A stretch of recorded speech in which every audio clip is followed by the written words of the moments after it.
Assalamualaikum warahmatullahi wabarakatuh. Perkenalkan, saya Grace Mirza Amalia dengan NIM 2102122. Di sini saya akan membuat video yang akan menerangkan eee, potret darurat kesehatan mental remaja di Indonesia yang disusun oleh saya sendiri, yaitu Grace Mirza Amalia dengan NIM 2102122.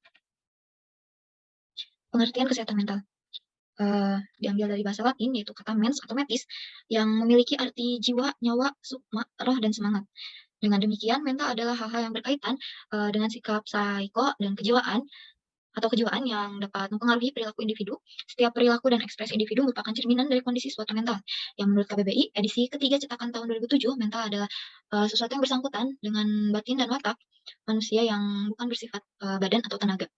Yang kedua, menurut James Draper memaknai bahwa mental yaitu referring to the mind, yang maksudnya adalah suatu yang berhubungan dengan pikiran itu sendiri. Lalu di sini ada pengertian kesehatan yang menurut WHO atau World Health Organization, sehat adalah organisasi yang sempurna dari fisik, mental, dan sosial, dan hanya bebas. Lalu ada menurut Undang-Undang Nomor 23 Tahun 1992, kesehatan adalah keadaan sejahtera dari badan, jiwa, dan sosial yang memungkinkan setiap orang hidup produktif secara sosial dan ekonomi. Lalu yang ketiga adalah menurut Majelis Ulama Indonesia atau MUI dalam Musyawarah Nasional Ulama tahun 1982, yang kesehatan sebagai ketahanan jasmaniah, ruhiyah, dan sosial yang dimiliki manusia sebagai karunia Allah Subhanahu wa Ta'ala yang wajib disyukuri dengan mengamalkan tuntunannya dan memelihara serta mengembangkannya. Lalu di sini ada pengertian kesehatan mental. Eee, Kesehatan mental merupakan bagian dari psikologi agama yang terus berkembang dengan pesat, jika jadi diambil kesimpulan bahwa mental hygiene berarti mental yang sehat atau kesehatan mental. Sedangkan yang dimaksud kesehatan mental adalah terhindarnya seseorang dari keluhan dan gangguan mental baik berupa neuris atau psikokis yang merupakan penyesuaian diri terhadap lingkungan sosial. Menurut saya mental yang sehat tidak akan mudah terganggu oleh stresor atau penyebab terjadinya stres. Orang yang memiliki mental sehat berarti mampu menahan diri dari tekanan-tekanan yang datang dari dirinya sendiri dan lingkungannya. Eee, Beberapa yang saya ambil dari eee, Google, yaitu Noto Sudirjo, menyatakan bahwa ciri-ciri orang yang memiliki kesehatan mental adalah memiliki kemampuan diri untuk bertahan, dari tekanan-tekanan yang datang dari lingkungannya. Lalu menurut Clausen Kerentanan atau susceptibility, keberadaan seseorang terhadap stresor berbeda-beda karena faktor genetik, faktor belajar, dan budaya yang ada di lingkungannya. Juga intensitas stresor yang diterima oleh seseorang dengan orang lain juga berbeda. Lalu di sini ada, kesehatan menurut psikologi, remaja adalah suatu periode transisi dari, masa awal anak-anak hingga masa awal dewasa yang dimasuki pada usia kira-kira 10 hingga 12 tahun dan berakhir pada usia 18 tahun hingga 22 tahun. Masa remaja bermula pada, perubahan fisik yang cepat, pertambahan berat badan dan tinggi badan yang dramatis, perubahan bentuk tubuh, perkembangan karakteristik seksual seperti pembesaran buah dada, perkembangan pinggang dan kumis, dan dalamnya suara. Pada perkembangan ini, pencapaian kemandirian dan identitas sangat menonjol, yaitu pemikiran logis, abstrak, dan idealis, dan semakin banyak menghabiskan waktu di luar keluarga. Eee, Kesehatan mental pada remaja juga dapat mempengaruhi proses belajar ketika seorang remaja mengalami kesulitan yang, ia tidak dapat menyesuaikan diri atau menyelesaikan masalahnya, maka mereka akan mengalami kecemasan, ketakutan, dan tidak dapat bergaul baik dengan sesamanya. Faktor kesehatan mental pada anak dan remaja biasanya terjadi dari internal ataupun eksternal. Yang akan dibahas pada poin berikutnya, yaitu menurut pengamatan berikut penyebab kesehatan mental remaja, mengalami gangguan. Yang pertama, di lingkungan internal, yaitu di lingkungan keluarga, yang keluarga dikatakan bermasalah ketika rumah tidak dapat menjadi tempat berlindung bagi semua anggota keluarga. Selain itu, pola asuh orang tua di keluarga bermasalah cenderung menimbulkan aura negatif dan kurang memperhatikan kesehatan mental anak sehingga berdampak terhadap proses tumbuh kembang anak.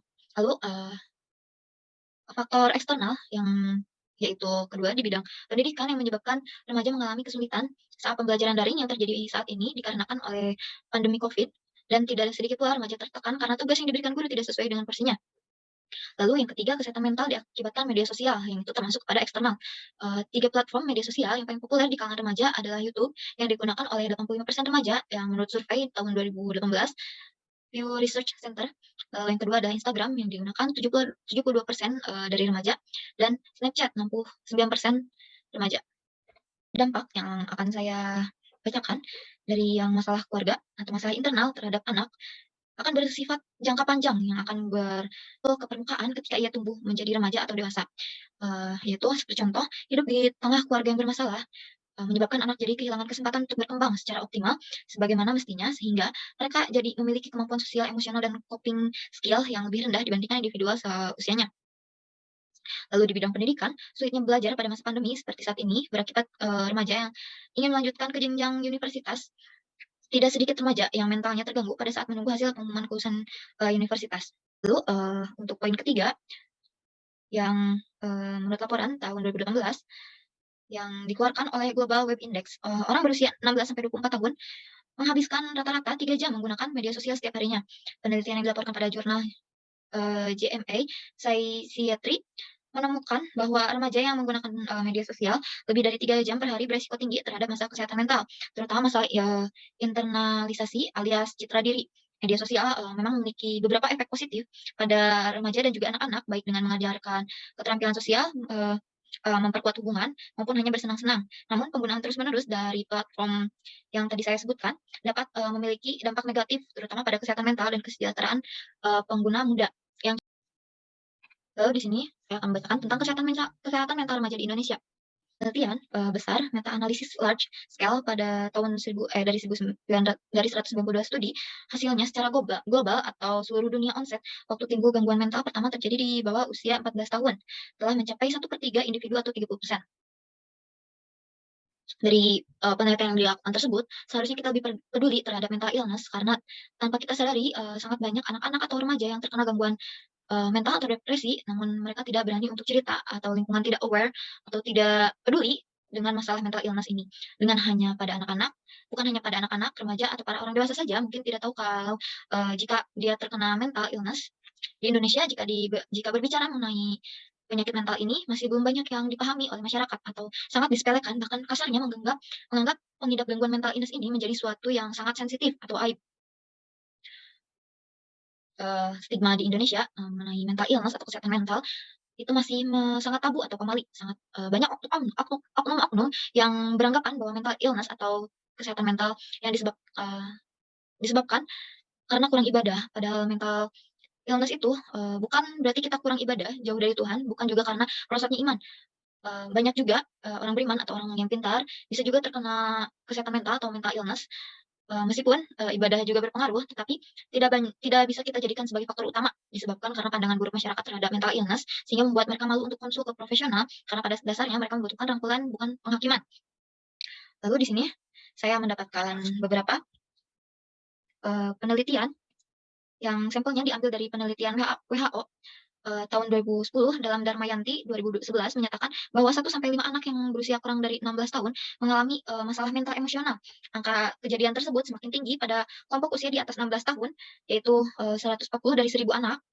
Penelitian yang dilakukan pada 578 siswa sekolah menengah pertama di Semarang tahun 2009 didapatkan hasil bahwa, prevalensi masalah perkembangan mental emosional sebesar 9,1. Sekian, terima kasih. Wassalamualaikum warahmatullahi wabarakatuh.